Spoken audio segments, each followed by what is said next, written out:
కేంద్ర ఎన్నికల సంఘం ఎలక్టోరల్ బాండ్ల వివరాలను వెల్లడించింది. సుప్రీంకోర్టు ఆదేశాల మేరకు ఎస్బీఐ అందించిన కొత్త డేటాను అధికారిక వెబ్సైట్లో అప్లోడ్ చేసింది.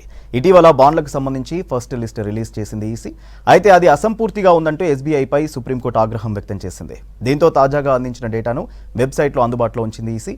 బాండ్ల ద్వారా బీజేపీ అత్యధికంగా నిధులు సమకూరినట్లు ఈసీ తెలిపింది.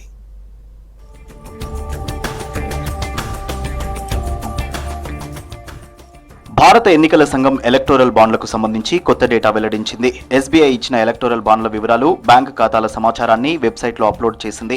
పార్టీల వారీగా రిడీమ్ చేయబడిన మొత్తం వివరాలు వెబ్సైట్లో తెలియజేసింది. బీజేపీకి 6,986.5 కోట్ల విరాళాలు వచ్చినట్లు ఈసీ తెలిపింది. అత్యధికంగా 2019-20 మధ్య కాలంలో 2,555 కోట్లు విరాళంగా వచ్చాయి. తృణమూల్ కాంగ్రెస్ కు ఎన్నికల బాండ్ల ద్వారా 1,397 కోట్ల నిధులు సమకూరాయి. బీజేపీ తర్వాత అత్యధికంగా టీఎంసీ పార్టీకే విరాళాలు వచ్చినట్లు తెలుస్తోంది. కాంగ్రెస్ పార్టీకి 1,334 కోట్ల నిధులు వచ్చాయి.